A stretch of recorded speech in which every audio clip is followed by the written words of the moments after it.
చిన్న ప్రార్థన చేసుకుందాం. ప్రేమ గల మా కన్న తండ్రి, గడిచిన కాలం అంతా కాచి కాపాడుతూ పోషిస్తూ సంరక్షిస్తూ తండ్రి, ఏ యొక్క ఆదివార కాల సమయంలో తండ్రి మీ పిల్లలుగా మేము కోరుకున్నట్టు తండ్రి మీరు ఇచ్చినటువంటి కృపను పెట్టండి. క్రీస్తు వారి నామంలో మీ కొందాలు కృతజ్ఞతలు చెల్లిస్తున్నాను మా కన్న తండ్రి. మీకు మాటలు చెప్తున్నాగా తండ్రి, పర సంబంధం ఏ చిన్న జ్ఞానాన్ని నాకు అనుగ్రహించమని తండ్రి, వినుచున్న మీ పిల్లలు తండ్రి విని గ్రహించే భాగ్యం అనుగ్రహించమని, రావాల్సిన మీ పిల్లలు త్వరగా రావడానికి సహాయం అనుగ్రహించమని క్రీస్తు వారి నామంలో ప్రార్థనామని అడిగి సమర్పిస్తున్నాను మా కన్న తండ్రి. కూడి వచ్చినటువంటి దేవుని పిల్లలందరికీ మన ప్రభువును మన రక్షకుడైనటువంటి క్రీస్తు వారి నామంలో శుభావందనాలు తెలియజేస్తున్నాను. మంచిది, చాలా రోజుల తర్వాత దేవుని పిల్లల మధ్యలో నిలబడి దేవుని యొక్క వాక్యాన్ని పంచుకోవడానికి దేవుడికి కృపను బట్టి దేవుడికి ఎంతగానో వందాలు కృతజ్ఞతలు క్రీస్తు వారి నామంలో తెలుస్తున్నాను. ఈరోజు మనం చెప్పుకునేటువంటి అంశము వాగ్దాన పుత్రుడైనటువంటి ఇస్సాకు గారి జీవితం. వాగ్దాన పుత్రుడైన ఇస్సాకు గారి జీవితం పరిశుద్ధ గ్రంథంలో నుండి హెబ్రీయులకు రాసిన పత్రిక, పరిశుద్ధ గ్రంథంలో నుండి హెబ్రీయులకు రాసిన పత్రిక, హెబ్రీయులకు రాసిన పత్రిక 11వ అధ్యాయము 9వ వచనం. హెబ్రీయులకు రాసిన పత్రిక 11వ అధ్యాయం 9వ వచనం.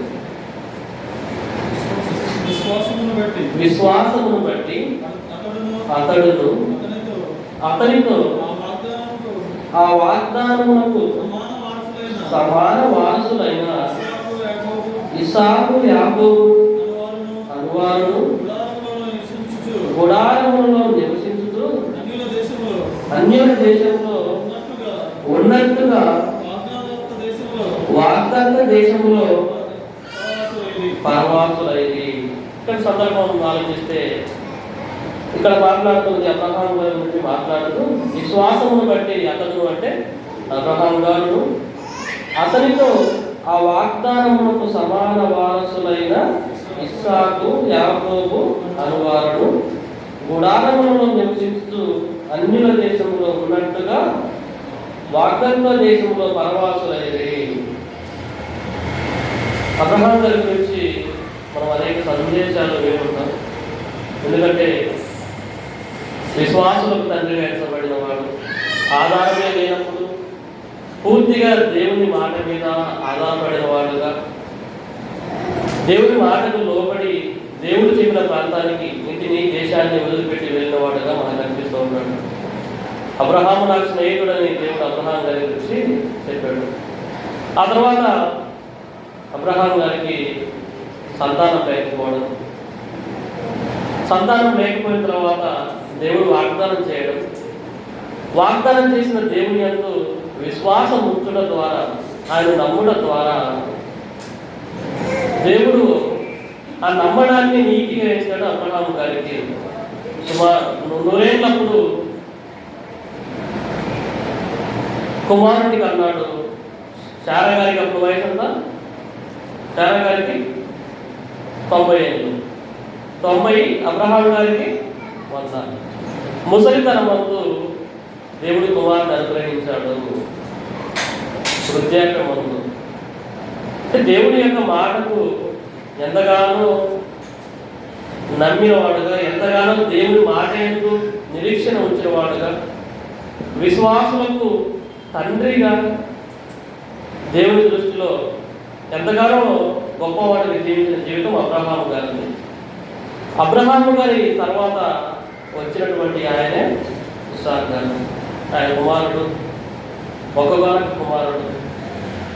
అబ్రహాము శారాలకు దేవుడు దయచేసినటువంటి కుమారుడు. ఆయన జీవితం గురించి మనం ఈరోజు ఆయన జీవితంలో నుంచి కొన్ని సంగతులు మనం నేర్చుకున్నాం. ఎందుకంటే దేవుడు భక్తుల జీవితాలను ఎందుకు రాయించాడు అంటే,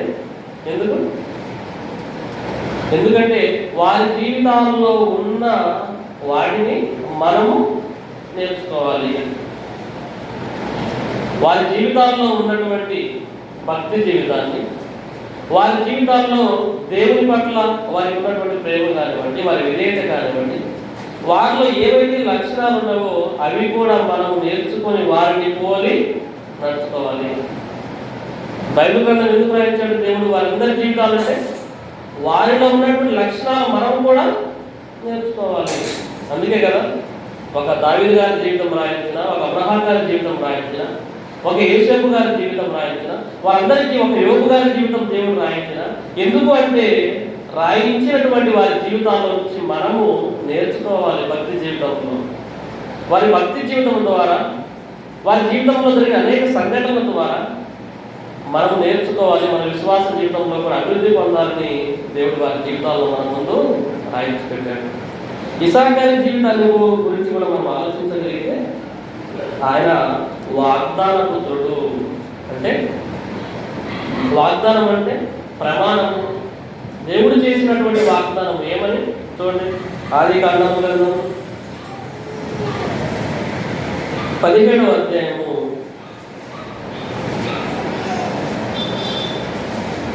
17వ అధ్యాయం 19వ వచనం. దేవుడు నీ భార్య అయిన శారా నిశ్చయముగా నీకు కుమారుని కనును, నీవు అతనికి ఇస్సాకు అని పేరు పెట్టుదువు. అతని తర్వాత అతని సంతానం కొరకు నిత్య నిబంధనగా నా నిబంధనను అతనితో స్థిరపరచదను. వాగ్దానం చేశాడు దేవుడు. పుట్టకముందే పుట్టబోయేటువంటి కుమారుని గురించి కూడా అతనికి ఏ పేరు పెడతారని కూడా దేవుడు ముందుగానే చెప్పేశాడు. నిబంధన, ఆ నిబంధనను అతనితో స్థిరపరచడం అంటున్నాడు. అంటే దేవుడు వాగ్దానం చేశాడు. ఆ వాగ్దానం ద్వారా కలిగినటువంటి పుత్రుడు ఎవరు? ఇస్సాకు. అందుకే వాగ్దాన పుత్రుడు అన్నాడు. వాగ్దాన పుత్రుడు అంటే దేవుడు ప్రమాణం చేశాడు, దేవుడు వాగ్దానం చేశాడు, ఆ వాగ్దానం నెరవేర్చి ఇచ్చాడు కనుక. ఎందుకంటే దేవుడు ఎప్పుడు మాట తప్పని వాడు, దేవుడు అబద్ధము ఆడనేరడు. కాబట్టి ఇస్సాకు గారు వాగ్దాన పుత్రుడు పుట్టిన తర్వాత అవన్నీ మనకు తెలుసు. అతనికి సున్నతి చేయడం, సున్నతి చేసిన తర్వాత మళ్ళీ దేవుడు ఎక్కడికి 22వ అధ్యాయంలో రండి. ఆదికాండము గ్రంథం 22వ అధ్యాయము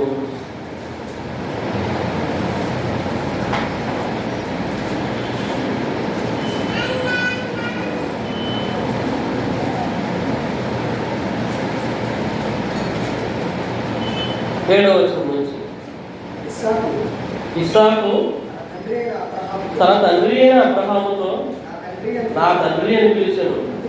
అందుకు అతడు ఏమి నా కుమారుడు నేను. అప్పుడు అతడు నిప్పును కట్టెలను ఉన్నవి కానీ దహన బలికి గొర్రె పిల్ల ఏది అని అడగగా అబ్రహాము నా కుమారుడా, దేవుడే దహన బలికి గొర్రె పిల్లను చూసుకున్నాడని చెప్పాను.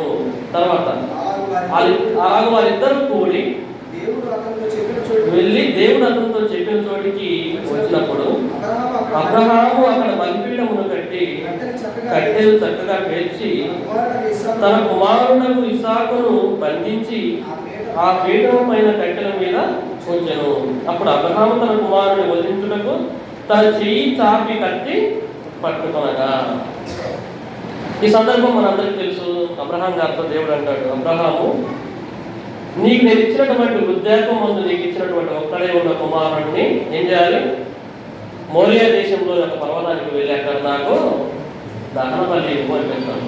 సరే అని దేవుని మాట మీద నమ్మకం ఉంచి విశ్వాసం ఉంచి బయలుదేరాడు అబ్రహాం గారు. బయలుదేరి వెళ్ళిన తర్వాత ఏం జరుగుతుంది? అక్కడ కట్టెలు పేర్చాడు. పోయేటప్పుడు అడుగుతున్నాడు, ఏమని? అవన్నీ ఇస్సాకు గారు, తండ్రి నిప్పును కట్టెలు ఉన్నవి కానీ దహన బలికి గొర్రె పిల్ల ఏది? అంటే దేవుడు దహన బలి ఎలా అర్పించాలో తండ్రి దగ్గర చూసి నేర్చుకున్నాడు ఇస్సాకు గారు. నిప్పు ఉంది, కట్టెలు ఉన్నాయి కానీ గొర్రె పిల్ల ఏది అన్నాడు. గొర్రె పిల్ల ఏది అన్న తర్వాత అబ్రహాం గారు ఏమంటున్నాడు? నా కుమారుడా, దేవుడే దహన బలికి గొర్రె పిల్లను చూసుకున్నానని చెప్పాను. దేవుడే చూసుకుంటాడు. అంటే అక్కడ లేకపోయినప్పటికీ కూడా గొర్రె పిల్ల అనేది దేవుడే చూసుకుంటాడన్న తర్వాత అన్న మాటకు అబ్రహాం గారితో పాటుగా విశ్వాసాన్ని కలిగిన వాడు ఇస్సాకు కనపడలేదా? అబ్రహాం గారు చెప్పారు, గొర్రెలు ఎవరు చూసుకుంటారు? దేవుడే చూసుకుంటాడు. దేవుడే చూసుకుంటాడు అన్న తర్వాత అబ్రహాము ఎలా అయితే నమ్మాడో దేవుడే చూసుకుంటాడని ఇస్సాకు గారు కూడా నమ్మాలని ఎప్పుడు ఇక్కడ ఇస్సాకు గారు కూడా నమ్మాడు కనుకనే సైలెంట్గా తండ్రి అమ్మటి వెళ్ళిపోతున్నాడు. గొర్రె లేకపోయినా నా తండ్రి ఏం చెప్తున్నాడు? దేవుడే చూసుకుంటాడని చెప్తున్నాడు కదా, కాబట్టి దేవుడే ఖచ్చితంగా చూసుకుంటాడు. సమాన వారసులు అన్నాడు. విశ్వాసములకు సమాన వారసులైన ఇస్సాకును యాకోబును అన్నాడు. అంటే అబ్రహాం గారు ఏ విశ్వాసం అయితే ఉందో, ఇదిగో ఇక్కడ ఉన్నటువంటి ఇస్సాకు గారిలో కూడా అదే విశ్వాసము కనిపిస్తుంది. ఆ విశ్వాసం ఎంత గొప్ప విశ్వాసం అంటే, కట్టెలన్నీ పేర్చాడు అబ్రహాం గారు. పేర్చి ఇస్సాకు గారిని పండబెట్టినా కూడా దాని మీద నరకడానికి చెయ్యి కట్టెత్తి చాకినా కూడా ఇస్సాకు గారు భయపడినట్టుగా కానీ అల్లరి చేసినట్టుగా కానీ ఎక్కడైనా రాయబడింది చెప్పండి? ఇస్సాకు గారిని బలిపీఠం మీద అమర్చి ఆ కట్టెల మీద పడుకోబెట్టి కత్తి ఎత్తాడు నరకడానికి. కత్తి ఎత్తినప్పుడు ఇస్సాకు గారు భయపడి పారిపోయాడా? అలానే ఉన్నాడు. అలానే ఉన్నాడంటే కారణం ఏంటి? చిన్నపిల్లలు అలా చేసి ఊరుకుంటారా? భయపడరా? ఖచ్చితంగా భయపడతారు. బలిపీడ కట్టెల మీద నన్ను పడుకోబెట్టడం ఏంటి, నా తండ్రి కత్తి ఎత్తడం ఏంటి, భయపడతారు ఖచ్చితంగా. కానీ ఇస్సాకు గారిలో భయం ఉందా? లేదు. ఎందుకు లేదు? తండ్రి చెప్పాడు, గొర్రె పిల్లను దేవుడే చూసుకున్నాడు. ఇక్కడ దేవుని పట్ల విశ్వాసము అబ్రహాము గారితో పాటుగా ఇస్సాకు గారిలో కనిపిస్తుంది. రెండవది, తండ్రి మాటకు తలొక్కినటువంటి విధేయత గల కుమారుడుగా ఇస్సాకు గారు కనిపిస్తున్నారు. అంటే ఒక పక్క విశ్వాసం ఉంది దేవుని పట్ల, రెండవదిగా విధేయత కనపడుతుంది తండ్రి పట్ల. అంటే తండ్రి ఏది చెబితే అది చేస్తున్నాడు. తండ్రి అమ్మటి రమ్మంటే వస్తున్నాడు. తండ్రి వాటిని పడుకోబెట్టి ఎదురు తిరగలేదు. తండ్రికి ఎదురు మాట్లాడిన వాడుగా లేడు. కత్తి చాయికి నరకడానికి తాకిన మౌనముగా ఉన్నాడే కానీ తిరిగి మాట్లాడినట్టుగా దేవుడు బైబిల్లో రాయబడలేదండి. అంటే ఒక విధేయత గురించి మాట్లాడుకోగలిగితే ఇస్సాకు గారి గురించి మాట్లాడుకోవాలి. మన జీవితాల్లో కూడా మన తల్లిదండ్రుల పట్ల, పెద్దల పట్ల, మన దేవుని అత్యంత ప్రాముఖ్యముగా దేవుని పట్ల మనము ఏం కలిగి ఉండాలి? విధేయత కలిగి ఉండాలి. తగ్గింపు, విధేయత కలిగి ఉండాలి. విశ్వాస జీవితం కలిగి ఉండాలి. మొదటిగా ఇస్సాకు గారి జీవితంలో మనం నేర్చుకోవాల్సింది. రెండవదిగా విధేయత, అంటే తగ్గింపు స్వభావం, అందరికి లోబడే తత్వాన్ని నేర్చుకోవాలి. క్రీస్తు వారి గురించి కూడా మాట్లాడుతూ పరిశుద్ధ గ్రంథంలో ఏమన్నాడు? ఆయన పెద్దలు దేవుని దయందును మనుషుల దయందును వర్ధిల్లుచుండెను అన్నాడు. ఆయన నజరేతులకు వెళ్ళి వారి తల్లిదండ్రులకు లోబడి ఉండేను అని రాయబడింది. ఎవరి గురించి? క్రీస్తు వారి గురించి. కాబట్టి విధేయత గురించి మాట్లాడుకుంటే ఇస్సాకు గారి జీవితంలో ఇదిగో యేసుక్రీస్తు వారిలో ఉన్నటువంటి ఆ విధేయత, తగ్గింపు స్వభావం ఎవరిలో కనిపిస్తున్నాయి? ఇస్సాకు గారిలో కూడా కనిపిస్తున్నాయి. కాబట్టి మనం మన వ్యక్తిగత జీవితాల్లో వాక్యం అనేది ఒక అప్లికేషన్ చేసుకోవాలి. మనకి వాక్యం అనేది జ్ఞానంగా మనం నేర్చుకోవాలి. వాక్యం అనేది మనము ఇంకా అనేక విషయాలు తెలుసుకోవడం నేర్చుకోవాలి. వాక్యం అనేది అత్యంత ప్రాముఖ్యముగా మనకు మనము ఏం చేయాలి? అన్వయించుకోవాలి. మనం అలా ఉన్నామా లేమా? అలాగే మనం ఉన్నామా లేమో చూసుకోవాలి, సరి చూసుకోవాలి. అందుకే అంటాడు కదా కొరింథీయులకు రాసిన పత్రికలో, ప్రతి మనుష్యుడు తన్ను తాను పరీక్షించుకోవాలను. ఎవరు పరీక్షించాలి? మనల్ని మనం పరీక్షించుకోవాలి. మొదటిగా మనల్ని మనము దేవుని యొక్క వాక్యము ద్వారా మనల్ని మనం పరీక్షించుకోవాలి. దేవుడు రాయించిన సంగతులను బట్టి మన జీవితం అలా ఉన్నదా లేదో మనల్ని మనమే పరీక్షించుకునేలా ఏం చేయవద్దు? మనల్ని మనమే పరీక్షించుకునే విమర్శ, నొందక, పోదాం అన్నాడు. కాబట్టి మన జీవితాల్లో ఇంకో ఇస్సాకు గారి జీవితంలో ఉన్నటువంటి విశ్వాసం మనలో ఉండాలి. ఇస్సాకు గారి జీవితంలో ఉన్నటువంటి విధేయత మనలో ఉండాలి. అవి మనలో ఉన్నాయో మనలో మనమే పరీక్షించుకోవాలి. అవి లేకపోతే అలా జీవితుడికి మన జీవితాన్ని సరి చేసుకుంటూ ముందుకు వెళ్ళాలి. చూడండి, కొన్ని చూద్దాం.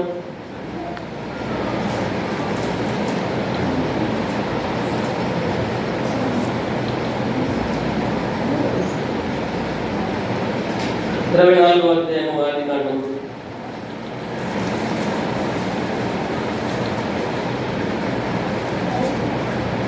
24వ అధ్యాయం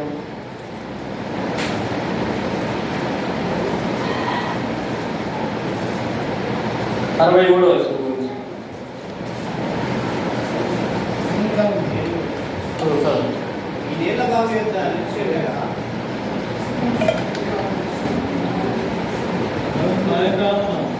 సాయంకాలం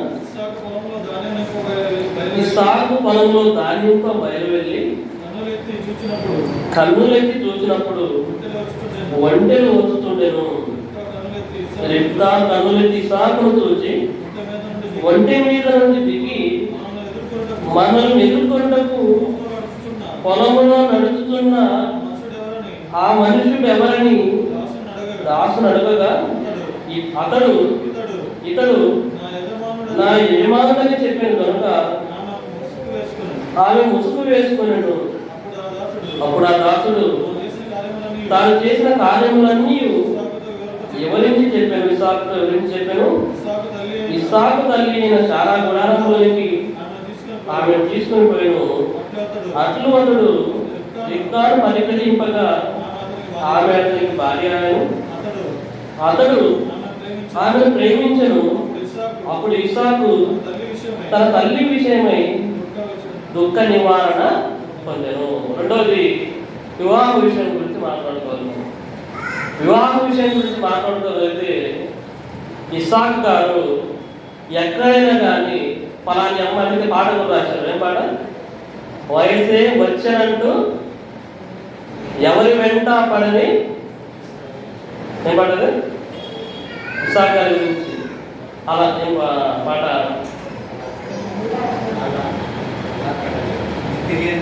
ఇది తెలియని కొద్దిరాని అనే పాటలో ఒక చరణం ఉంటుంది. వయసే వచ్చానంటూ ఎవరి వెంట పడని మనిషి, ఆ తర్వాత తండ్రే తెచ్చి ఇస్తే తీసుకున్న గొప్పవాడని ఇస్సాకు గారి గురించి రాయబడింది. అంటే ఇస్సాకు గారి జీవితంలో వివాహ విషయంలో ఏమాత్రము తన సొంత అభిప్రాయం కానీ తన సొంత ఆలోచన కానీ ఏమీ కూడా లేదు. ఈ విషయంలో మనందరం కూడా చాలా ఆయనలో ఉన్నటువంటి లక్ష్యం మనలో చాలా మంది లేదు. మనందరిలో వివాహం విషయంలో వివాహం చేసుకోబోయేటువంటి స్త్రీని తాను ముందుగానే సెలెక్ట్ చేసుకోవడం కానీ, నాకు ఈ అమ్మాయి నచ్చిందని కానీ, పలాని అమ్మాయి కావాలని కానీ ఇస్సాకు గారు కోరుకున్నట్టుగా లేదు. ఇస్సాకు గారికి వయసు వచ్చింది.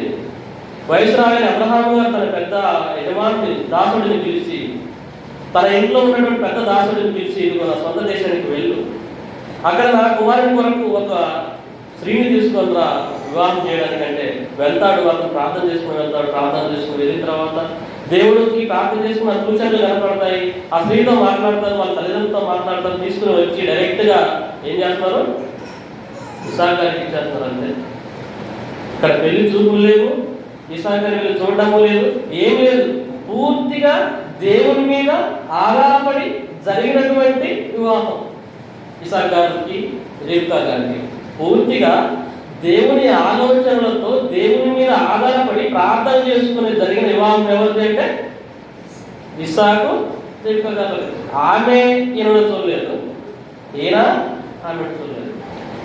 జస్ట్ పెద్దల యొక్క ముందుగా దేవుని యొక్క ఆలోచన వారి విషయంలో జరిగింది. రెండవదిగా పెద్దలకు లోబడి ఉండేటువంటి తత్వం అబ్రహాము గారికి. దేవుని మీద ఆధారపడి వెళ్ళారు, మాట్లాడారు, తీసుకుని వచ్చారు. ఎటువంటి అబ్జెక్షన్ లేదు ఎవరిలో? ఇస్సాకు గారిలో. కాబట్టి వివాహం విషయంలో దేవుని మీద పూర్తిగా ఆధారపడి వివాహం చేసుకోవడం అనేది ఇది ఒక ప్రపంచ మానవ క్రైస్తవ సమాజం అంతటికి ఇదిగో ఇస్సాకు గారి జీవితం నుంచి నేర్పబడుతున్నటువంటి పాఠం. పూర్తిగా దేవుని మీద ఆధారపడటం. మనందరి జీవితాల్లో మనకంటూ యవనంలోకి వచ్చిన తర్వాత మనందరికీ ఎన్నెన్నో ఆలోచనలు. ఒక్కొక్క అమ్మాయి నచ్చడం ఒక ఫలాని అమ్మాయిని చేసుకున్నాను అంటుంటాం, లేదా ఫలాని వ్యక్తే కావాలని అమ్మాయిలు అంటుంటారు. ఇవన్నీ కూడా అప్పటి రోజుల్లో ఇస్సాకు గారు పూర్తిగా దేవుని మీద ఆధారపడినట్టుగా ఈనాడు క్రైస్తవ సమాజంలో అటువంటివి కనబడుతున్నాయంటే ఇది ఆఖరి కూడా క్రైస్తవులు చెప్పుకుంటున్న వాళ్ళు ఎలా అయిపోయారంటే కులము, వివాహానికి కులం ఉండాలి, తర్వాత ఈక్వల్ స్టేటస్ ఉండాలి.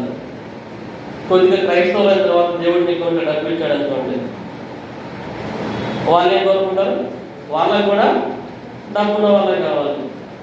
అంటే ఈక్వల్ క్యాస్ట్ ఉండాలి, తర్వాత ఈక్వల్ స్టేటస్ ఉండాలి. ఇంకా మిగతా ఐదు సంబంధం ఈనాడు దేవుడి పరిచయం చేస్తున్నారంటే ఎవరికి ఏం లేదు. మంచి ఏమన్నమాట లేవు అన్న కూడా అవి కాదు కావాల్సింది. ఇప్పుడు క్రైస్తవులను చెప్పుకున్న వాళ్ళు కూడా ఒక అబ్బాయి మారు మనసు పొందాడా, చర్చికి వెళ్తున్నాడా పనిలేదు. ఒకటి గవర్నమెంట్ జాబ్ కానీ ఉంటే వారు ఎటువంటి వాడైనా కానీ. క్రైస్తవులు కూడా లోకంలో ఉన్న వారి సంగతి ఎలాగో మనకు అవసరం లేదు. లోకంలో ఏం జరుగుతుందో అవన్నీ మాట్లాడుకునే సమయము అది మనకు ముందుగా మన సొంత ఇంట్లో ఏం జరుగుతుందో మాట్లాడుకోవాలి. కాబట్టి క్రైస్తవులను చెప్పబడుతున్న వారు కూడా నామకార్థమైనటువంటి క్రైస్తవం ఏ విధంగా అయిపోయింది, క్రైస్తవులకు వెళ్ళిన తర్వాత కూడా కులానికుడు అంటే పూర్తిగా దేవుని మీద ఆధారపడి సత్యానికి లోపడుతున్న వారు అని చెప్పుకుంటున్న వారు కూడా ఏం చూస్తున్నారు, కులాలు చూడాలి, కులానుసారంగా పెళ్లిళ్ళు చేయాలి. అటుపక్క వీళ్ళు బాప్తిసం పొంది, ఇటుపక్క బాప్తిసం పొంది, ఇద్దరికి ఎవరైనా వివాహం చేసేయచ్చు కులాలతో సంబంధం లేకుండా. అటువంటిది ఇది ఒక సత్యాన్ని తెలుసుకున్న, నిజంగా సత్యవాక్యాన్ని తెలుసుకుంటున్న వారిలో కూడా కులాలు చేసినాయి. ఇస్సాకు గారి జీవితంలో నుంచి మనం నేర్చుకోవాల్సినటువంటి పాఠం వివాహ విషయంలో పూర్తిగా దేవుని మీద ఆధారపడాలి, దేవుడు ఇచ్చేటువంటి వాటిని తీసుకోవాలి. ఈనాడు లోకపరంగా పెట్టుకుంటున్నటువంటి ఆచారాలు, లోకపరంగా చూస్తున్నటువంటి కులాలు, స్థాయిలు, హోదాలు ఇవి చూడకుండా వివాహ విషయంలో ముందుకెళ్లే వారిగా ఉండాలి, పూర్తిగా దేవుని మీద ఆధారపడే వారిగా ఉండాలి. కాబట్టి వివాహ విషయంలో ఇస్సాకు గారి జీవితంలో నుంచి మనం నేర్చుకోవాల్సిన సంగతులు ఇవి. ఇంకా చూద్దాం 25వ అధ్యాయము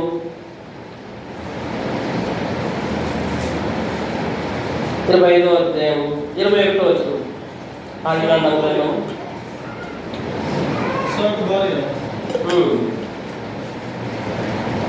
ఇస్సాకు భార్య గొడ్రాలు కనుక అతడు ఆమె విషయమై యెహోవాను వేడుకొనెను.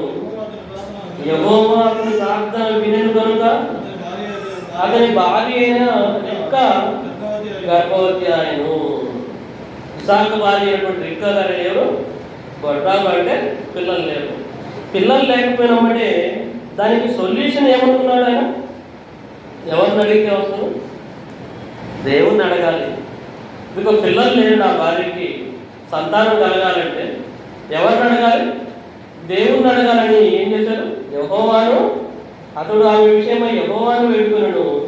యెహోవా అతని ప్రార్థన వినెను కనుక అతని భార్య అయిన రిబ్కా గర్భవతి అను. ఈనాడు క్రైస్తవులే చెప్పుకునేటువంటి వారు కూడా పెళ్ళైన తర్వాత పిల్లలు లేరనుకోండి, కొన్నాళ్ళు చర్చికి వస్తారు, చర్చికి వచ్చి పిల్లలు కనుక పుట్టకపోయారనుకోండి, చర్చిని వదిలేసిన వాళ్ళు ఉన్నారు లేరా. నేను చర్చికి వెళ్తున్నా కూడా, క్రైస్తవం అని పేరు పెట్టుకున్నా కూడా, మేము రోజు పరిచయం చేస్తున్నా కూడా మాకు పిల్లలు కలగట్లేదు. పిల్లలు కలగట్లేదు కాబట్టి ఏం చేయాలి, సంఘాన్ని విడిచిపెట్టేయాలి. ఇలాంటి కేసులు చాలా ఉన్నాయి. రెండవది, ఇక్కడ కనుక పిల్లలు కలగలేదు అనుకోండి, ఈ చర్చిని వదిలేసి ఇంకో చోటికి, ఒక చోటికి వెళ్ళమ్మా 5 వారాలు అక్కడికి వెళ్తే నీకు పిల్లలు కలుగుతారంటే అక్కడికి, మళ్ళీ ఆడ కుదరలేదు అనుకోండి, మళ్ళీ అక్కడి నుంచి ఇంకో చోటికి షిఫ్ట్, ఇంకో చర్చికి, అక్కడికి వెళ్ళి ఆయన ప్రార్థన చేసి పడతారంట. ఆడ కుదరలేకపోతే ఇంకో చర్చి, ఒక చంచల మనస్కులుగా నిలకడలేని జీవితంలో ఉంటూ అన్నీ తిరిగి వచ్చే వాళ్ళు చాలా మంది ఉన్నారు లేరా? రకరకాలు ఇక్కడ నుంచి మొదలు పెడితే అన్నీ కవర్ చేసేస్తారు. ప్రతి సంఘం ఆయన దగ్గరికి వెళ్తే నీకు పుడతారు, ఈయన దగ్గరికి వెళ్తే పుడతారు, అక్కడికి వెళ్ళి ఇక్కడికి వెళ్ళి గ్రామాలు జరుగుతున్నవి ఇవన్నీ కూడా. గ్రామాల్లో క్రైస్తవులమని చెప్పుకుంటున్న వారి మధ్య జరుగుతున్నవి పిల్లలు కనుక లేకపోయారనుకోండి, ఇంకా నిలకడలేని మనస్తత్వం ఎటు పెడతాడు నిలకడలేదు. ప్రేమ జరుగుతున్న ఈ సాగారిక జీవితంలో కనుక చూస్తే భార్య గొడ్రాలు, భార్యకి పిల్లలు లేరు. దీనికి సొల్యూషన్ ఏంటి? ఒకటే, దేవునికి ప్రార్థించడమే. దేవునికి ప్రార్థించడం యెహోవాను వేడుకొనెను, యెహోవా అతని ప్రార్థన వినెను కనుక అతని భార్య అయిన రిబ్కా గర్భవతి ఆయను. అంటే ఇస్సాకు గారిలో కనిపిస్తుంటే ఏం లక్షణం కనిపిస్తుంది ఇక్కడ? ప్రార్థనా జీవితం. ప్రార్థనా జీవితం మన జీవితాల్లో కూడా, మన వ్యక్తిగత కుటుంబ సంఘాల్లో కూడా ప్రార్థనా జీవితం కనుక ఉంటే ఇది దేవుడు మనకు కావలసిన అనుగ్రహిస్తాడు. నిజంగా ప్రార్థనా జీవితాన్ని నెగ్లెక్ట్ చేయకూడదు. ఎందుకంటే నీతిమంతుని విజ్ఞాపన మనపూర్వకమైనది, బహు బలము కలదై ఉంటుంది. ఏలియా ప్రార్థింపగా 3.5 సంవత్సరాల వర్షము కురవలేదు. మళ్ళీ ప్రార్థన చేస్తే మళ్ళీ వర్షం కురుస్తుంది. యెహోవా ప్రార్థన చేయగానే ప్రకృతిలో జరుగుతున్నవి ఆగిపోయాయి, జరగట్లేదు. ప్రార్థన వలన ఎన్నో గొప్ప గొప్ప అద్భుతాలు జరిగించిన వారు చరిత్రలో ఉన్నప్పుడు ఇదిగో మన జీవితాల్లో కూడా ఏముండాలి? ప్రార్థన ఉండాలి. ఇదిగో క్రీస్తు ఎక్కడికి వెళ్ళేవాడు? ప్రతిరోజు సాయంత్రము ఎక్కడికి? ప్రార్థించుటకు ఏకాంతంగా వెళ్ళిపోయేవాడు. ప్రార్థించడం అంటే దేవుడితో మాట్లాడటము, మన సమస్యలు దేవుడితో చెప్పుకోవడం, మన బాధలు, మన వేదనలు, మన కష్టాలు దేవుడితో పంచుకోవడం, ఆయన వేడుకోవడము. ఆయన తండ్రి కనుక కుటుంబంలో ఉన్నటువంటి పిల్లలు తల్లిదండ్రులతో తమ సమస్యలను ఏ విధంగా పంచుకుంటారో మన జీవితాల్లో వచ్చేటువంటి ఒడిదుడుకులు, కష్ట నష్టాలు అన్నీ కూడా మనం ఎవరితో పంచుకోవాలి? దేవుడితో పంచుకోవాలి. మన సమస్యలకు సొల్యూషన్, పరిష్కారం ఎక్కడ దొరుకుతుంది? దేవుడి దగ్గర దొరుకుతుంది. మన సమస్యలు వేరే వాళ్ళతో పంచుకుంటారు. పంచుకుంటే వారేం చేస్తారు తెలుసా? ఈ సమస్యలు తీసుకుని పోయి ఇంకోసారి చెప్తారు. ఈ సమస్యలు తీసుకుని పోయి మనం ఏమైతే బాధపడుతూ చెప్తామో వారికి సమస్యలని, ఈ సమస్యలు తీసుకుని పోయి ఇంకోసారి సరదాగా చెప్పుకుంటారు వాళ్ళు. సరదాగా మనం చెప్పుకుని బాధపడే సమస్యలు వీరు ఒకరికైనా చెప్పామనుకోండి, చెప్పుకునేటువంటి వారు తీసుకుని పోయి ఇంకో చోట సరదాగా చెప్పుకుంటారు, నవ్వుకుంటారు. అంటే మనుషుల లక్షణాలు ఎలా ఉంటాయి? కష్టాలు ఎదుర్కొని వచ్చేది ఆనందపడేటువంటి ఒక సైకో స్వభావాలు ఎక్కువైపోతుంది. అంతే కదండి, వాస్తవం కదా చెప్పండి. ఒకటి కష్టాలు పడుతున్నాడంటే ఇంక ఆనందమైపోతుంటుంది. కాబట్టి కష్టాలు మనసులతో కొంతమంది క్లోజ్ వాళ్ళతో పంచుకోవచ్చు, తప్పలేదు.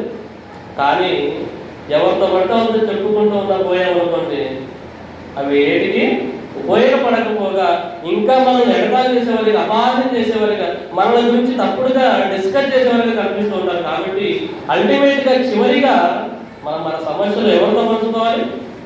దేవుడి దగ్గరే పరిష్కారం కనిపిస్తుంది, ఎక్కడ కనిపిస్తుంది. దేవుడితో మాట్లాడండి, దేవుడితో ప్రార్థించుకోండి. దేవునికి ప్రార్థన చేస్తుంటే మన సమస్యలకు పరిష్కారము కనిపిస్తుంది. నిస్సాంగా ప్రార్థించలేదా? గొడ్రాలు భార్య వేడుకుంటే ఆయన ప్రార్థన విన్నాడు, విని గర్భఫలాన్ని అనుగ్రహించాడు, కవలలు పుట్టారు ఇద్దరు. వాళ్ళే ఎవరు? ఏశావు, యాకోబు, కవలలు ఇద్దరు. ఇస్సాకు ఉన్నటువంటి ప్రార్థన జీవితం మనలో కూడా ఉందా లేదో చెక్ చేసుకోవాలి. ఉంటే మంచిది, లేకపోతే ఏం చేయాలి? ప్రార్థనా జీవితాన్ని మనం కలిగి ఉండాలి. చూడండి, 20వ వచనం, ఆదికాండము 25వ అధ్యాయము 20వ వచనం. ఇస్సాకు పద్దనరాములో నివసించు సిరియావాడైన బెతూయేలు కుమార్తెయు సిరియావాడైన లాబాను సహోదరుడైన రిబ్కాను పెళ్లి చేసుకున్నప్పుడు 40 సంవత్సరంలో వాడు. మళ్ళీ అదే అధ్యాయము 26వ వచనం చదవండి. తర్వాత అతని సహోదరుడు బయటికి వచ్చినప్పుడు అతని చెయ్యి ఏశావు మహిమను పట్టుకొని ఉండేది కనుక అతనికి యాకోబు అని పేరు పెట్టబడింది. ఆమె వారిని కనినప్పుడు ఇస్సాకు 60 ఏళ్ళవాడు. ఎన్ని ఏళ్ళవాడు? 60 ఏళ్ళవాడు. ఇక్కడ ఒక విషయాన్ని కనుక మనం గమనిస్తే 20వ వచనంలో పెళ్లి చేసుకున్నప్పుడు ఇస్సాకు గారి వయసు ఎంత? 40 సంవత్సరాలు. ఇక్కడ కింద ఆమె వారి కనినప్పుడు వయసు ఎంత? 60 సంవత్సరాలు. ప్రార్థన చేశాడా లేదా? చేశాడు. 20 సంవత్సరాల నిరీక్షణ దేవుడి పట్ల, 20 సంవత్సరాల నిరీక్షణ, విశ్వాసం. పెళ్లి చేసుకున్నప్పటి నుంచి ప్రార్థన చేయడం మొదలుపెట్టాడు. మొదలు పెడితే దేవుడు ఇచ్చింది ఎప్పటికీ 20 సంవత్సరాల కాలంలో పుట్టారు. అప్పటి పిల్లలు లేరు. మరి ప్రార్థన చేయట్లేదా? చేస్తున్నాడు. మరి ప్రార్థన చేస్తున్నాడు, విశ్వాసం కలిగి ఉన్నాడు. ఎప్పుడైనా ఇన్ని సంవత్సరాల గ్యాప్ ఉంటే దేవుడి నుంచి ఎప్పుడైనా తొలగిపోయాడా? చెప్పండి. దేవుడు ఆ ఏది ఎందుకు రాయించాడు? దేవుడు రాయని ప్రతి దానికి అర్థం ఉంటుంది, ప్రతి చిన్నదానికి అర్థం ఉంటుంది. పైన 40 సంవత్సరాలు, కింద 60 సంవత్సరాలు. పిల్లలకు ప్రార్థన చేశాడు. 20 సంవత్సరాల గ్యాప్ ఉంది. అంటే 20 సంవత్సరాల పాటుగా ప్రార్థన చేస్తూనే ఉన్నాడు. దేవుని మీద నిరీక్షణ ఉన్నాడు తప్ప ఎప్పుడు కూడా తొలగి పోలేదు. అన్ని సంవత్సరాల నిరీక్షణ మనకు ఉంటుందా? చెప్పండి. దేవుడిని ప్రార్థించడం ఓకే, ప్రార్థించినవి జరగనప్పుడు, ప్రార్థించినవి పొందినప్పుడు మనం వెయిట్ చేసేటువంటి నిరీక్షణ, ఓపిక మనలో ఉండవా లేవా? చికాకు పడిపోతుంటారు. ఏమని? ఎన్ని రోజులు ప్రార్థన చేసేది జరగదు. ఎన్నిటి గురించి ప్రార్థన చేస్తుంటాం, ఏవేవో కావాలని దేవుని దగ్గర పెడుతూ ఉంటాం. కానీ కొన్ని త్వరగా వస్తాయి, కొన్ని రావడానికి సమయము అవుతుంది. కానీ ఆ సమయంలో, ఈ గ్యాప్లో మనం నిల్చున్నామా, పక్కకు వెళ్ళిపోయామా? అదే త్రోవలో ఉన్నామా, పక్కకు వెళ్ళిపోయామా? ఇస్సాకు నిరీక్షణ కలిగిన వాడు కనుకనే ఆ జీవితం గురించి మనం నేర్చుకోవాల్సింది. 20 సంవత్సరాల నిరీక్షణ అండి. పిల్లలు లేకుండా ఎంత బాధ ఉంటుంది చెప్పండి. ఎన్ని అవమానాలు దొరుకుతాయి చెప్పండి. ఎన్ని రకాల మాటలు అంటారు చెప్పండి. వెయిట్ చేశాడు, దేవుడి మీదనే ఆధారపడ్డాడు, దేవుడికి ప్రార్థన చేస్తున్నాడు తప్ప పక్కకు తొలగిపోలేదు. లోక సంబంధం విగ్రహారాధన వైపు కానీ, దేవుడి నుంచి తొలగిపోవడం కానీ ఇస్సాకు గారి జీవితంలో జరగలేదు. 20 సంవత్సరాలు నిరీక్షించాడు. వారి ప్రార్థనకు ఫలంగా దేవుడు ఆయన మొర విని 2 కవలను అనుగ్రహించాడు. వారి వేశాము. మన జీవితంలో కూడా ప్రార్థించినవి లేదనుకున్నప్పుడు, ప్రార్థించిన మనం పొందలేనప్పుడు మనం ఏం చేయాలి? ఓపిక కలిగి, నిరీక్షణ కలిగి, ఇస్సాకు గారి వలె మనం ఓపిక కలిగి ఉండాలండి. దేవుని మీద నిరీక్షణ కలిగి ఉండాలి. చూద్దాం కొన్ని విషయాలు.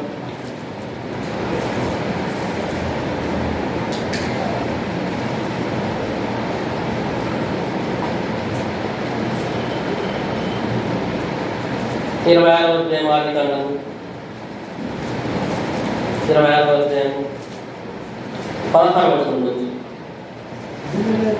అబీమెలెకు, నీవు మాకంటే బహు బలము గలవాడవు కనుక మా యొద్ద నుండి వెళ్ళిపోమని ఇస్సాకుతో చెప్పగా, ఇస్సాకు అక్కడ నుండి వెళ్ళి గెరారు లోయలో గుడారం వేసుకొని అక్కడ నివసించెను. 14 వచ్చిన 14. అతనికి గొర్రెల ఆస్తియు, గొడ్ల ఆస్తియు, దాసులు గొప్ప సమూహమును కలిగినందున ఫిలిష్తీయులు అతని యందు అసూయపడి, అతని తండ్రి అయిన అబ్రహాము దినములలో అతని తండ్రి దాసులు త్రవ్విన బావులన్నిటినీ ఫిలిష్తీయులు మన్ను పోసి పూడ్చి వేసిరి. ఏం చేస్తారు ఫిలిష్తీయులు? బాగా అభివృద్ధి పొందుతున్నాడు, ఎందుకంటే దేవుడు ఆయన ఆశీర్వదించాడు. బాగా అభివృద్ధి చెందుతుంటే ఏమైపోతున్నారు? అసూయ పొంది ఏం చేశారు? బావులను పూడ్చి వేశారు. అంటే ఆ రోజుల్లో నీరు కావాలంటే తాగడానికి నీరు కానివ్వండి, ఒక పశువులకు కానివ్వండి, మనుషులకు కానివ్వండి, వ్యవసాయానికి కానివ్వండి, నీరు కావాలంటే ప్రాధాన్యమైన వనరే బావులు త్రవ్వాలి. బావులు త్రవ్వుకున్నారు. మరి ఆ బావులు పూర్తి చేస్తే అంటే అర్థం ఏంటి? నేను బ్రతుకు లేకుండా చేయాలని, అంటే ఆధారం లేకుండా చేయాలని. త్రాగే నీరు లేకపోతే, పశువులకు లేకపోతే, మనుషులకు లేకపోతే ఏ విధంగా బ్రతుకుతారు చెప్పండి? ఫిలిష్తీయులు ఎంత అసూయ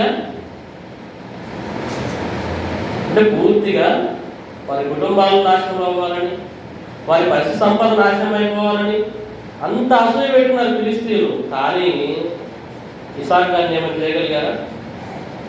పైన వచ్చిన చూడండి, 12వ వచనం. ఇసాకు ఆ దేశమందున్న వాడై 26:12 ఆ దేశమందున్న వాడై విత్తనం వేసి ఆ సంవత్సరం నిరంతరం ఫలము పొందెను. యెహోవా అతన్ని ఆశీర్వదించిన కనుక ఆ మనుషుడు గొప్పవాడాను.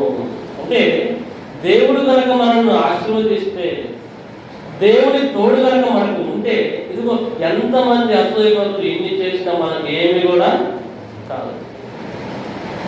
ఎంతమంది అసూయపరులు మన మీద ఎన్ని చేసినా దేవుడి తోడు కనుక, దేవుడి ఆశీర్వాదం కనుక కనుక ఎవ్వరు కూడా ఆపలేరు. ఇసాకు గారి పేరు చుట్టూ విరోధులు వచ్చి ఏం చేస్తున్నారు? వారికి ఆధారమైనటువంటి నీటి భావాలను పూర్తి చేస్తున్నారు. కానీ దేవుని ఆశీర్వాదం ఉంది కనుక ఇది అసూయ పరుల ఎదుటనే దేవుడు ఆయన ఏం చేశాడు? గొప్పవాడిని చేశాడు. ఒక ఆస్తి ఐశ్వర్యంలో, బుద్ధి వివేచనలో.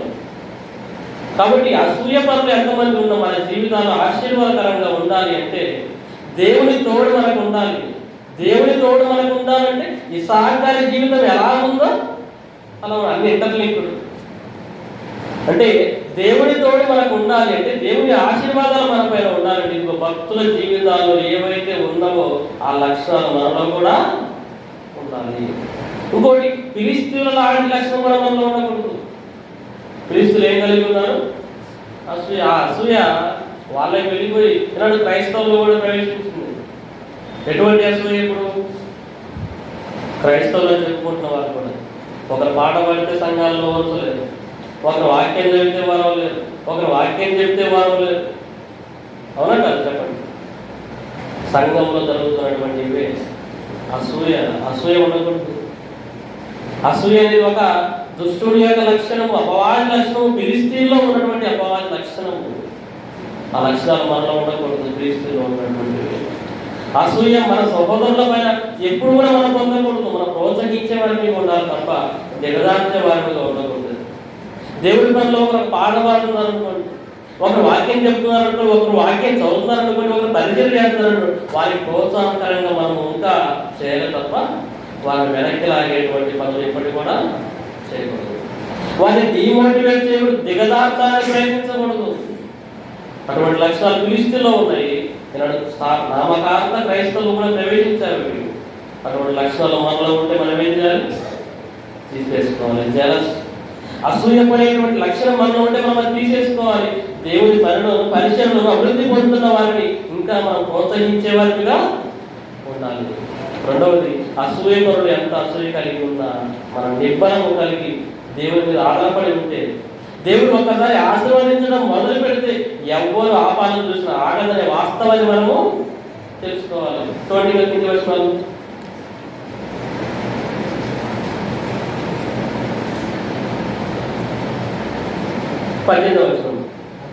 అప్పుడు తన తండ్రి అయిన అబ్రహాము దినములలో త్రవ్విన నీళ్ల బావులు ఇసాకు తిరిగి త్రవ్వించెను.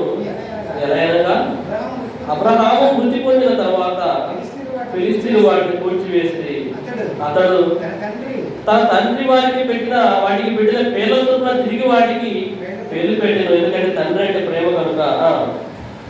మరియు ఇసాకు దాసులు ఆ లోయలో త్రవ్వగా జరలుగా నీళ్ళ బావి దొరికాను.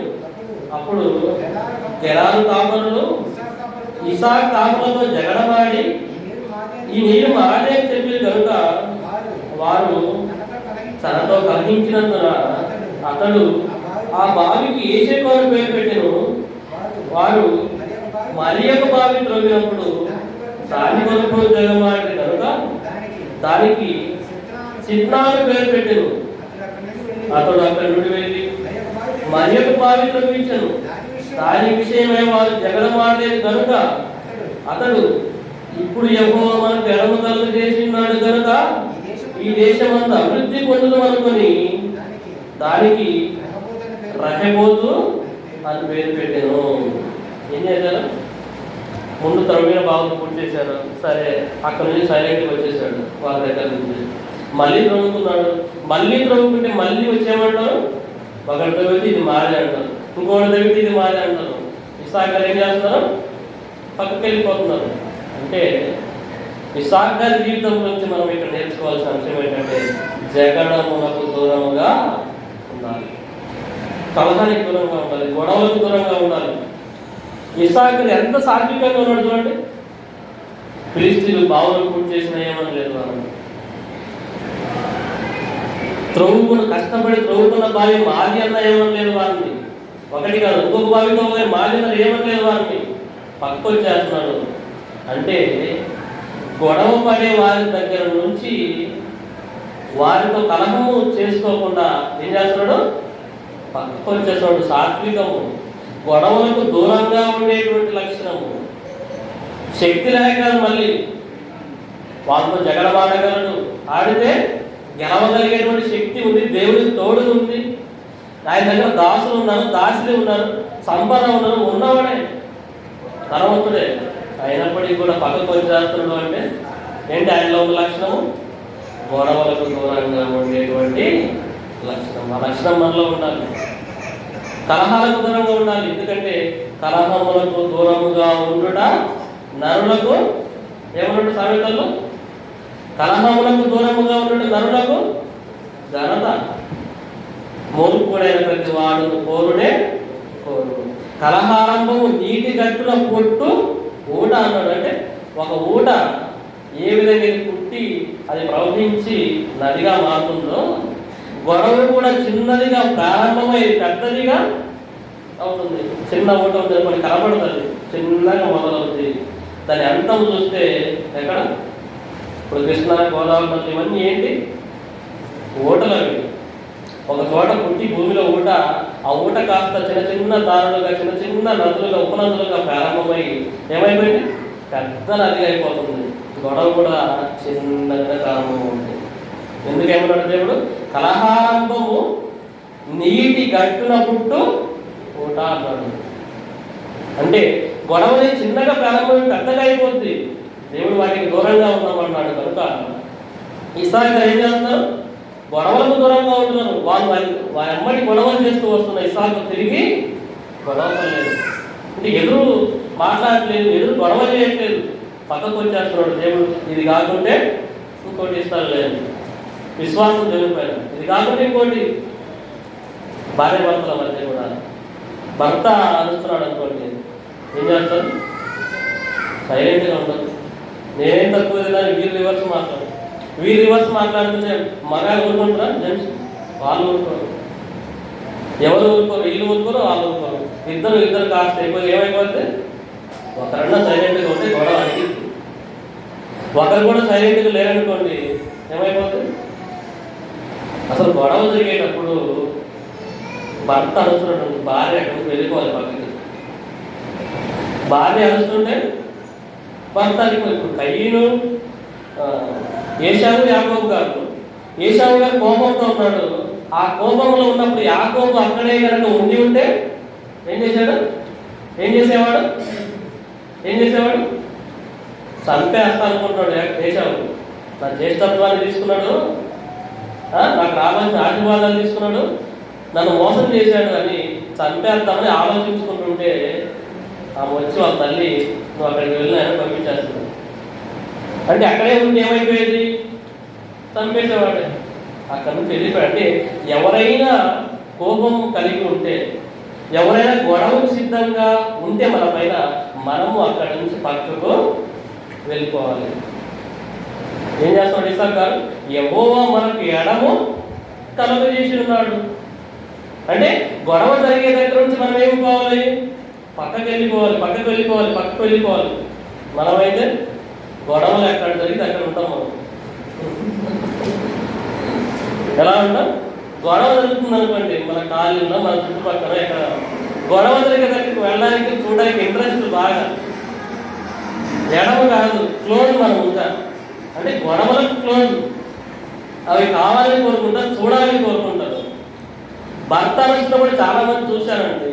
వాళ్ళు చెప్తూ ఉంటే వాళ్ళు తిడుతూ వాళ్ళు ఏమైనా అరుస్తుంటే వీళ్ళు అసలు పక్కకి వెళ్ళరు. వెళ్ళకపోతే రెచ్చగొట్టేటువంటి మాటలు ఇంకా మాట్లాడతారు. ఎదురుకెళ్ళు ఎప్పుడు కూడా అణిగి ఉండాలి, పక్కకి వెళ్ళిపోవాలి. గొడవలు ఎదురుకెదురు మాట్లాడదు. ఎదురుకెదురు ఉంటే ఏమైపోద్ది? గొడవ ఎక్కువైపోతుంది. ఇస్సాకు జీవితం నుంచి మనం నేర్చుకోవాల్సిందే.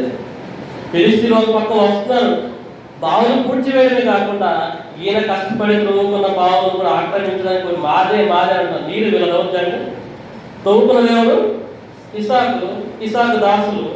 త్రవ్వుకున్న ఆయన అవుద్ది, వీళ్ళదవుద్దా? అసలు తమది కాని ఆస్తి మాదే అంటారు ఫిలిష్తీయులు. అయినప్పటికీ కూడా ఏం చేస్తున్నారు? పక్కకి వెళ్ళిపోతున్నప్పుడు. ఎందుకు? గొడవలు అవుతాయి. ఆ సాత్వికమైనటువంటి స్వభావము, ఆ గొడవలకు దూరంగా ఉండేటువంటి స్వభావం మనలో కూడా ఉండాలి. క్రైస్తవులుగా మనము గొడవలకు, కలహాలకు, జగడాలకు దూరంగా ఉండాలి. సామెతల గ్రంథంలో చాలా మాటలు చెప్పబడ్డాయి. గొడవలకు దూరంగా ఉండమని చాలా మాటలు దేవుడు చెప్పాడు. కాబట్టి మనము ఏం చేయాలి? గొడవలకు దూరంగా ఉండేవారిగా ఉండాలి. చూద్దాం, కొన్ని ఒక 2 నిమిషాలు చూసుకొని ముగించుకున్నాం. 26వ అధ్యాయం ఆదికాండము 25వ వచనం. అక్కడ అతడు ఒక బలిపీఠము కట్టించి యెహోవా నామమున ప్రార్థన చేసి అక్కడ తన గుడారము వేసెను. చాలు. అక్కడ బలిపీఠము కట్టించి ఏం చేస్తున్నాడు? బలిపీఠము అంటే ఈ బలిపీఠం కట్టడం అనేది ఎక్కడ చూసాం మనము? అబ్రహాం గారు కట్టారు. ఆయన కుమారుడైన ఇస్సాకు గారు కూడా బలిపీఠం కడుతున్నారు. అంటే బలిపీఠం అంటే దేవునికి బలులు అర్పించేటువంటి ప్రాంతము. అంటే ఇస్సాకు గారికి దేవుడు ఆస్తి ఐశ్వర్యాలు అన్నీ అనుగ్రహించిన తర్వాత ఇస్సాకు గారిలో కనిపిస్తున్నటువంటి లక్షణం ఏంటి?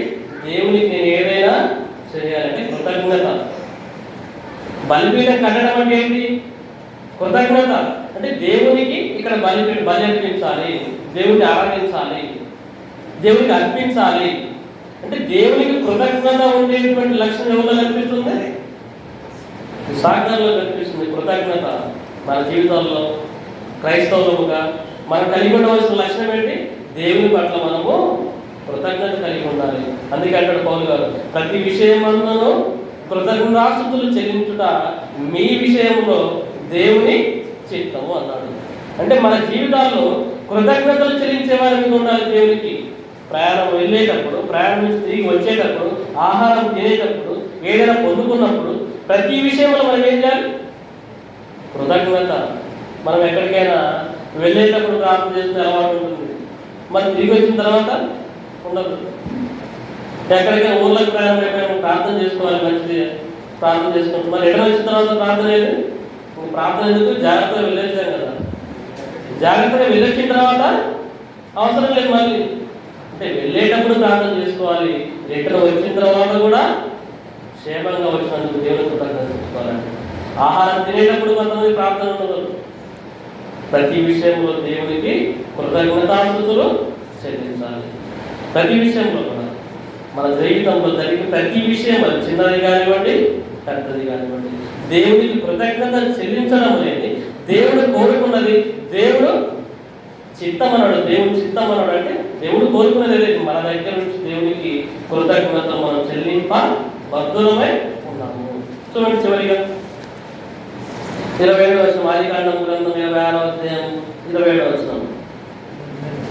27 ఇస్సాకు, మీరు నా మీద పగపట్టి మీ అందరూ నన్ను పంపివేసిన తర్వాత ఎందు నిమిత్తం నా ఎదుకు వచ్చి ఉన్నారని వారు అడుగగా, వారు నిశ్చయముగా యెహోవా నీకు తోడై ఉండడు చూచితిమి కనుక మనకు అనగా మాకును నీకును మధ్య ఒక ప్రమాణం ఉండవలనని మేము నిన్ను ముట్టక నీకు మేలే తప్ప మరేమీ చేయక నేను సమాధానముగా పంపివేసి కనుక నీవు మాకు కీడు చేయకూడనట్టు నేను నిబంధన చేసుకున్నామని అనుకుంటుంది. ఇప్పుడు నీవు యెహోవా ఆశీర్వాదం పొందిన వాడమనేది. అతడు వారికి విందు చేయగా వారు అన్నపానము తెచ్చుకునేది. తెల్లవారినప్పుడు వారు లేచి ఒకరితో ఒకడు ప్రమాణం చేసుకునేది. తర్వాత ఇస్సాకు వారిని సాగరంపగా వారు అతని ఎదుటి సమాధానంగా వెళ్ళేది.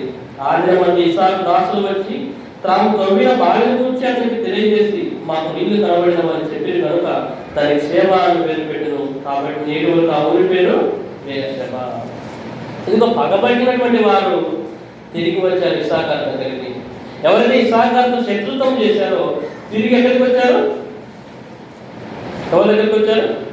ఇస్సాకారు దగ్గరికి వచ్చారు. అంటే దేవుని తోడు మనతో ఉంటే, దేవుడు మనల్ని ఆశీర్వదిస్తే, ఇదిగో మనల్ని ద్వేషించిన వారు సైతం మన దగ్గరికి వచ్చేటట్టుగా దేవుడు చేస్తారు. మనం పక్కన పెట్టిన వారు, మనల్ని వెళ్ళిపోమన్న వారు, మనల్ని ద్వేషించిన వారు, మనల్ని మన మీద పగబట్టిన వారు ఎప్పుడు వస్తారు? మళ్ళీ తిరిగి మన యొద్దకే వచ్చేటట్టు చేస్తారు దేవుడు. ఎప్పుడు? ఆయనకు అనుకూలమైనటువంటి బ్రతుకు మనలో ఉంటే, ఆయన తోడు మనకు ఉంటే, ఆయన ఆశీర్వాదం మనకు ఉంటే శత్రువులు సైతం మన దగ్గరికి రావాలి. వారి అవసరాల నిమిత్తం కావచ్చు, దేని నిమిత్తమైన. ఒకనాడు ఇస్సాకుని వెళ్ళగొట్టిన వారే, ఇస్సాకు మీద పగబట్టిన వారే చివరికి ఎవరి దగ్గరికి వచ్చారు? ఇస్సాకు దగ్గరికి వచ్చారు. వారి అవసరాల నిమిత్తం వచ్చారు. నాడు మన జీవితాల్లో కూడా మనము దేవుని మీద ఆధారపడితే, దేవుని ఆశీర్వాదం మన పైన ఉంటే ఎవరు మనల్ని తక్కువగా చూస్తారు, ఎవరు మనం పక్కన పెడతారు, ఎవరు మనల్ని ద్వేషిస్తారు, వారందరూ కూడా చివరికి మీ దగ్గరికి వచ్చేసరికి చేస్తాడు దేవుడు. దేవుడు ఇలా ఇంకోటి ఇస్సాకారులో ఉన్నటువంటి లక్షణం, శత్రువులు వచ్చినా కూడా ఏం చేశాడు? అతను వారికి విందు చేయగా 30వ వచనంలో వారు అన్నపానంలో పుచ్చుకొనేది. అంటే శత్రువులు సైతము ఏం చేస్తున్నాడు? శత్రువులకు సైతము భోజనం పెడుతున్నాడు.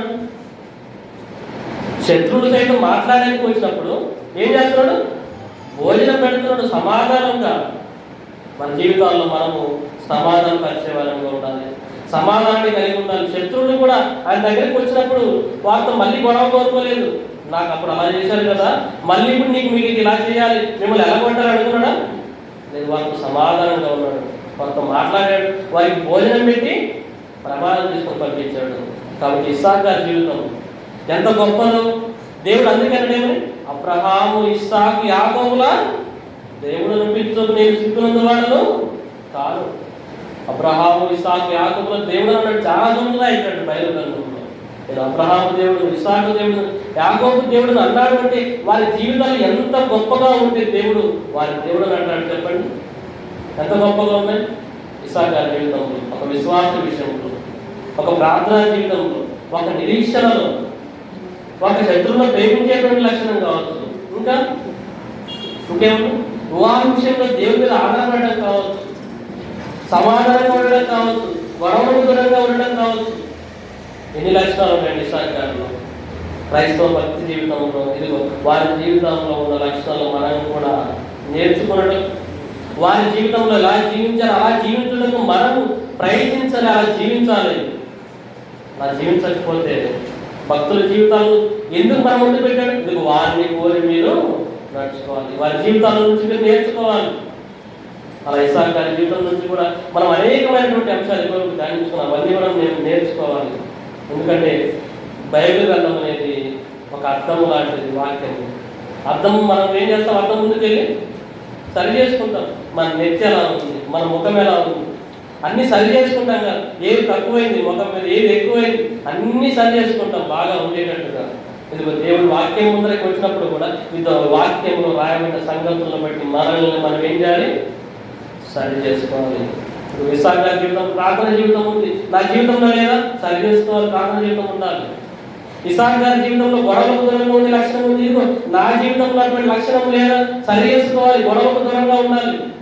ఇస్సాకు గారి జీవితంలో నిరీక్షణ ఉంది, నాలో ఉందా లేదా? ఇవన్నీ ఆ వారిలో ఉన్న లక్షణాలు మనలో ఉన్నవారు లేవని సరి చూసుకుంటుంది. మన జీవితాల్లో క్రైస్తవ భక్తి జీవితంలో ముందుకు వెళ్ళే వారిని మనందరం ఉండాలని కోరుకుంటూ మాటలు ముగిస్తున్నాను. ప్రార్థన చేసుకున్నాను. ప్రేమ గల మాట తండ్రి, మమ్మల్ని ప్రేమించే కార్యాలు కాల్సాను. ఒకనాడు మీరు రాయించిన భక్తుల జీవితాల్లో నుంచి మీకు మాడిన ఇసాక్ గారి జీవితంలో నుంచి కొన్ని సంగతులు మేము వివరించుకున్నట్టు ధ్యానించుకున్నట్టు ఇచ్చిన సమయాన్ని పెట్టడానికి మీకు అంతగా వందల కృతజ్ఞతలు తెలుసుకుంటున్నాను.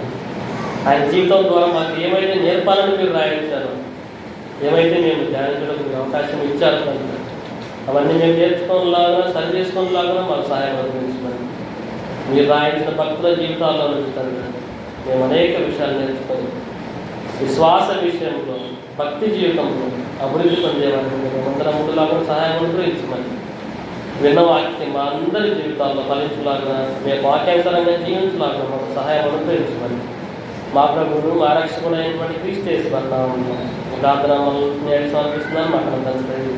ఆమేన్.